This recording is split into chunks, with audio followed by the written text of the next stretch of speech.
ओम शांति। आज है 26 जून, शिव बाबा की साकार मुरली। आज मीठे बाबा कहते हैं, मीठे बच्चे सदा इसी नशे में रहो, हमारा पद्मा पदम भाग्य है। हमारा पद्मा पदम भाग्य है, जो पतित पावन बाप के हम बच्चे बने हैं। उनसे हमें बेहद सुख का वर्षा मिलता है। प्रश्न, तुम बच्चों को किसी भी धर्म से घृणा व नफरत नहीं हो सकती। क्यों? उत्तर, क्योंकि तुम बीज और झाड़ को जानते हो। तुम्हें पता है ये मनुष्य सृष्टि रूपी बेहद का झाड़ है। इसमें हर एक का अपना अपना पार्ट है। नाटक में कभी भी एक्टर्स एक दूसरे से घृणा नहीं करेंगे। तुम जानते हो, हमने इस नाटक में हीरो हीरोइन का पार्ट बजाया। हमने जो सुख देखे वह और कोई देख नहीं सकता। तुम्हें अतः खुशी है कि सारी विश्व पर राज्य करने वाले हम हैं। ओम शांति। ओम शांति कहने से ही बच्चों को जो नॉलेज मिली है वह सारी बुद्धि में आ जानी चाहिए। बाप की भी बुद्धि में कौन सी नॉलेज है? यह मनुष्य सृष्टि रूपी झाड़, जिसे कल्प वृक्ष भी कहते हैं, उसकी उत्पत्ति, पालना, फिर विनाश कैसे होता है, सारा बुद्धि में आना चाहिए। जैसे वह जड़ झाड़ होता है, यह है चैतन्य। बीज भी चैतन्य, उनकी महिमा भी गाते हैं। वह सत्य है, चैतन्य है, अर्थात झाड़ के आदि मध्य अंत का राज समझा रहे हैं। कोई भी ऑक्यूपेशन को जानता नहीं। प्रजापिता ब्रह्मा के ऑक्यूपेशन को भी जानना चाहिए ना। ब्रह्मा को कोई याद नहीं करते, जानते ही नहीं। अजमेर में ब्रह्मा का मंदिर है। त्रिमूर्ति चित्र छपाते हैं। उसमें ब्रह्मा, विष्णु, शंकर है। ब्रह्मा देवताय नमः कहते हैं। बाबा कहते, अब तुम बच्चे जानते हो, इस समय ब्रह्मा को देवता नहीं कहा जाता। जब संपूर्ण बने तब देवता कहा जाए। संपूर्ण बन चले जाते हैं सूक्ष्म वतन में। बाबा कहते हैं, तुम्हारे बाप का नाम क्या है? किसी से पूछते हैं। आत्मा से आत्मा कहती है, हमारा बाबा। जिसको मालूम नहीं है कि किसने कहा, वो तो प्रश्न पूछ न सके। अब बच्चे समझ तो गए हैं, बरोबर दो बाप सबके हैं, ज्ञान तो एक ही बाप देते हैं। अभी तुम बच्चे समझते हो, ये शिव बाबा का रथ है। बाबा इस रथ द्वारा हमको ज्ञान सुनाते हैं। एक तो यह है जिस्मानी ब्रह्मा बाप का रथ, दूसरा फिर रूहानी बाप का यह रथ। उस रूहानी बाप की महिमा है, सुख का सागर, शांति का सागर।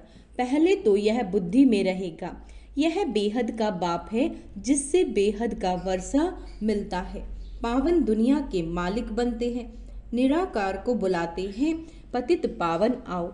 आत्मा ही बुलाती है। जब पावन आत्मा है तब नहीं पुकारते, पतित है तो पुकारते हैं। बाबा कहते, अब तुम आत्मा जानती हो, वह पतित पावन बाप इस तन में आया है। ये भूलना नहीं है, हम उनके बने हैं। ये सौभाग्य तो क्या पदम भाग्य की बात। फिर उस बाप को भूलना क्यों चाहिए? इस समय बाप आए हैं, ये नई बात है। शिव जयंती भी हर वर्ष मनाई जाती है, तो जरूर वह एक बार ही आते हैं। लक्ष्मी नारायण सतयुग में थे, इस समय नहीं है, तो समझाना चाहिए उन्होंने पुनर्जन्म लिया होगा। 16 कला से 12-14 कला में आए होंगे। यह तुम्हारे बिना कोई नहीं जानते। सतयुग कहा जाता है नई दुनिया को, वहाँ सब कुछ नया ही नया है। देवता धर्म नाम भी गाया जाता है। वही देवताएं जब वाम मार्ग में जाते हैं तो फिर उनको नया भी नहीं तो देवता भी नहीं कह सकते। कोई भी ऐसे नहीं कहेंगे कि हम उनकी वंशावली के हैं।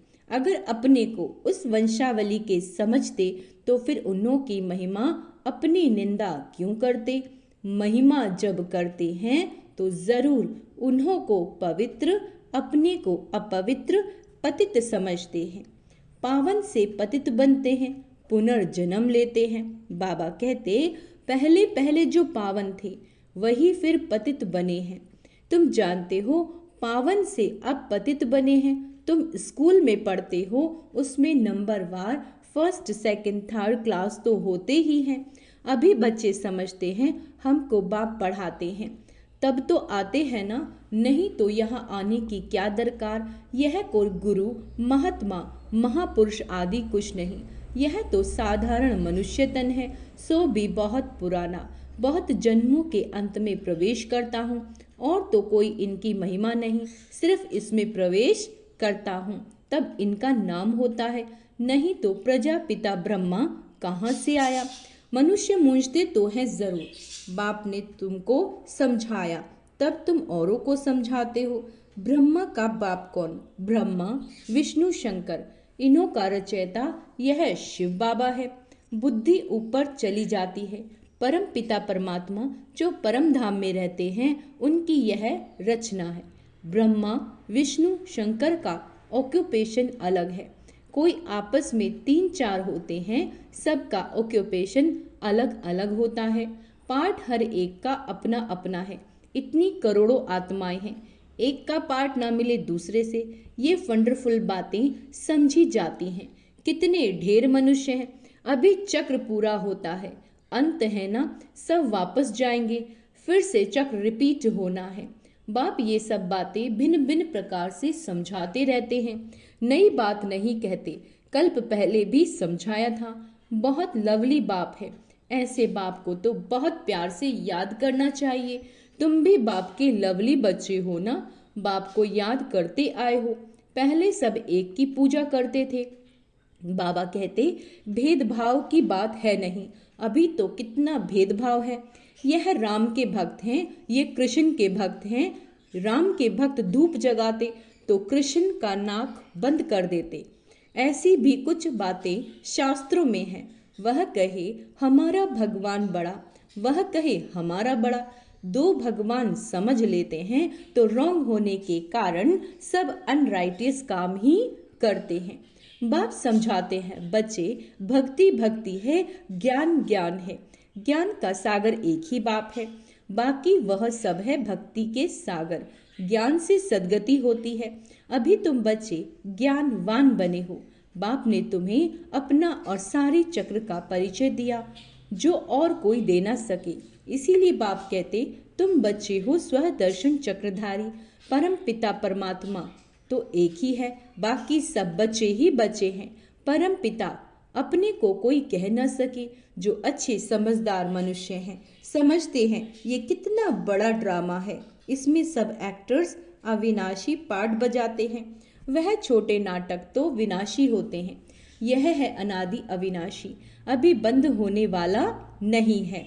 इतनी छोटी आत्मा, इतना बड़ा पार्ट मिला हुआ है, शरीर लेने और छोड़ने का और पार्ट बजाने का। यह बातें कोई शास्त्रों में नहीं। अगर इसको किसी गुरु ने सुनाया होता तो उनके और भी फॉलोवर्स होते ना। सिर्फ एक फॉलोवर्स क्या काम का, फॉलोवर्स तो वह जो पूरा फॉलो करे। इनको ड्रेस आदि तो वह नहीं है, कौन कहेंगे शिष्य। यह तो बाप बैठ पढ़ाते हैं, बाप को ही फॉलो करना है। जैसे बारात होती है ना, शिव की भी बारात कहते हैं। बाबा कहते यह हमारी बारात, तुम सब भक्तियां हो, मैं हूँ भगवान, तुम सब सजनियां हो। बाबा आया है तुमको श्रृंगार कर ले जाने, कितनी खुशी होनी चाहिए। अब तुम सृष्टि के आदि मध्य अंत को जानते हो। तुम बाप को याद करते करते पवित्र बन जाते हो तो पवित्र राजाई मिलती है। बाप समझाते हैं मैं आता ही हूँ अंत में, मुझे बुलाते ही है पावन दुनिया की स्थापना और पतित दुनिया का विनाश कराने के लिए। इसीलिए महाकाल भी कहते हैं, महाकाल का भी मंदिर होता है। काल के मंदिर में देखते हैं ना, शिव को काल कहेंगे ना, बुलाते हैं कि आकर पावन बनाओ, आत्माओं को ले जाते हैं। बेहद का बाप कितनी ढेर आत्माओं को लेने के लिए आए हैं। काल काल महाकाल सब आत्माओं को पवित्र गुलगुल बनाकर ले जाते हैं। गुलगुल बना यानी पवित्र बनाकर ले जाते हैं। गुलगुल बन जाएंगे तो फिर बाप भी ले जाएंगे गोद में। अगर पवित्र नहीं बनेंगे तो सजाएं खानी पड़ेंगी। फर्क तो रहता है ना, पाप रह जाते हैं तो फिर सजा खानी पड़े। पद भी ऐसा मिलता है। इसीलिए बाप समझाते हैं, मीठे बच्चों बहुत बहुत मीठा बनो। श्री कृष्ण सबको मीठा लगता है ना। कितना प्रेम से श्री कृष्ण को झुलाते हैं। ध्यान में श्री कृष्ण को छोटा देख झट गोद में उठाकर प्यार करते हैं। बैकुंठ में चले जाते हैं। वहां श्री कृष्ण को चैतन्य रूप में देखते हैं। अभी तुम बच्चे जानते हो सचमुच बैकुंठ आ रहा है। हम भविष्य में ये बनेंगे। श्री कृष्ण पर कलंक लगाते हैं, वह सब रॉन्ग है। तुम बच्चों को पहले नशा चढ़ना चाहिए। शुरू में बहुत साक्षात्कार हुए थे, फिर पिछाड़ी में बहुत होंगे। ज्ञान कितना रमणीक है, कितनी खुशी रहती है। भक्ति में तो कुछ भी खुशी नहीं रहती। भक्ति वालों को ये थोड़े ही मालूम रहता है कि ज्ञान में कितना सुख है। भेंट कर न सके तुम बच्चों को पहले ये नशा चढ़ना चाहिए। यह ज्ञान सिवाय बाप के कोई भी ऋषि मुनि आदि दे नहीं सकते। लेकिन लौकिक गुरु तो किसी को भी मुक्ति, जीवन मुक्ति का रास्ता बता नहीं सकते। तुम समझते हो कोई भी मनुष्य गुरु हो नहीं सकता जो कहे, हे आत्माओं बच्चों मैं तुमको समझाता हूँ। बाप को तो बच्चे बच्चे कहने की प्रैक्टिस है। जानते हैं ना, ये हमारी रचना है। यह बाप भी कहते हैं, मैं सबका रचयिता हूँ, तुम सब भाई भाई हो। उनको पाठ मिला है। कैसे मिला? वह बैठ समझाते हैं। आत्मा में ही सारा पाठ भरा हुआ है। जो भी मनुष्य आते हैं 84 जन्मों में, कभी एक जैसे फीचर्स मिल ना सके। थोड़ी थोड़ी चेंज होती जरूर है। तत्व भी सतो रजो तमो होते जाते हैं। हर एक के फीचर्स एक ना मिले दूसरे से, यह भी समझने की बात है। बाप रोज समझाते रहते हैं, मीठे बच्चे बाप में कभी संशय नहीं लाओ। संशय और निश्चय 2 अक्षर है ना। संशय और निश्चय 2 अक्षर है। बाप माना बाप, इसमें संशय तो हो न सके। बच्चा कह न सके कि मैं बाप को याद नहीं कर सकता। तुम घड़ी घड़ी कहते हो योग नहीं लगता। योग अक्षर ठीक नहीं। तुम तो राज ऋषि हो। ऋषि अक्षर पवित्रता का है। तुम राज ऋषि हो तो जरूर पवित्र होंगे। थोड़ी बात में फेल होने से फिर राजाई मिल न सके। प्रजा में चले जाते हैं, कितना घाटा पड़ जाता है। नंबरवार पद होते हैं, एक का पद ना मिले दूसरे से। यह बेहद का बना बनाया ड्रामा है। सिवाय बाप के कोई समझा ना सके तो तुम बच्चों को कितनी खुशी होती है। जैसे बाप की बुद्धि में सारा ज्ञान है, वैसे तुम्हारी बुद्धि में भी है। बीज और झाड़ को समझना है। मनुष्य सृष्टि का झाड़ है, इसके साथ बनाना ट्री का मिसाल बिल्कुल एक्यूरेट है। बुद्धि भी कहती है हमारा आदि सनातन देवी देवता धर्म का जो थुर था वह प्राय लोप हो गया। बाकी सब धर्मों की टाल टालियां आदि खड़ी हैं। ड्रामा अनुसार ये सब होना ही है, इसमें घृणा नहीं आती। नाटक में एक्टर्स को कभी घृणा आएगी क्या? बाप कहते हैं तुम पतित बन गए हो, फिर पावन बनना है। तुम जितना सुख देखते हो उतना और कोई नहीं देखते। तुम हीरो हीरोइन हो, विश्व पर राज्य पाने वाले हो, तो अतः खुशी होनी चाहिए ना। भगवान पढ़ाते हैं, कितना रेगुलर पढ़ना चाहिए, इतनी खुशी होनी चाहिए। बेहद का बाप हमें पढ़ाते हैं, राजयोग भी सिखलाते हैं। कोई शरीरधारी तो सिखला न सके। बाप ने आत्माओं को सिखलाया है। आत्मा ही धारण करती है। बाप एक बार ही आते हैं पाठ बजाने। आत्मा ही पाठ बजाकर एक शरीर छोड़ दूसरा लेती है। बाबा कहते आत्माओं को बाप पढ़ाते हैं, देवताओं को नहीं पढ़ाएंगे। वहां तो देवताएं ही पढ़ाएंगे। संगम युग पर बाप ही पढ़ाते हैं पुरुषोत्तम बनाने के लिए। तुम ही पढ़ते हो, ये संगम युग एक ही है। जब तुम पुरुषोत्तम बनते हो, सत्य बनाने वाला, सत्युग की स्थापना करने वाला एक ही सच्चा बाबा है। अच्छा, मीठे मीठे सिक्के लदे बच्चों प्रति माता पिता बाप दादा का याद प्यार और गुड मॉर्निंग। रूहानी बाप की रूहानी बच्चों को नमस्ते। हम रूहानी बच्चों की रूहानी बाप दादा को याद प्यार गुड मॉर्निंग। नमस्ते मीठे बाबा, शुक्रिया बाबा, शुक्रिया। धारणा के लिए मुख्य सार, संगम युग पर डायरेक्ट भगवान से पढ़ाई पढ़कर ज्ञानवान आस्तिक बनना और बनाना है। कभी भी बाप व पढ़ाई में संशय नहीं लाना, बाप समान लवली बनना है, भगवान हमारा श्रृंगार कर रहे हैं, इसी खुशी में रहना है। किसी भी एक्टर से घृणा नफरत नहीं करनी। हर एक का इस ड्रामा में एक्यूरेट पार्ट है, यानी फिक्स है। वरदान सेवाओं की प्रवृत्ति में रहते बीच बीच में एकांतवासी बनने वाले अंतर्मुखी भव। साइलेंस की शक्ति का प्रयोग करने के लिए अंतर्मुखी और एकांतवासी बनने की आवश्यकता है। कई बच्चे कहते हैं अंतर्मुखी स्थिति का अनुभव करने व एकांतवासी बनने के लिए समय ही नहीं मिलता, क्योंकि सेवा की प्रवृत्ति, वाणी के शक्ति की प्रवृत्ति बहुत बढ़ गई है। लेकिन इसके लिए इकट्ठा आधा घंटा व 1 घंटा निकालने की बजाय बीच बीच में थोड़ा समय भी निकालो तो शक्तिशाली स्थिति बन जाएगी। स्लोगन है, ब्राह्मण जीवन में युद्ध करने की बजाय मौज मनाओ तो मुश्किल भी सहज हो जाएगी। युद्ध नहीं करना है, किससे? माया से, समस्याओं से, क्या, क्यों, कैसे, इन सब बातों में नहीं उलझना है।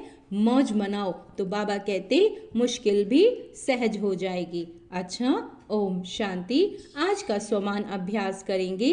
मैं अंतर्मुखी आत्मा हूँ। ओम शांति।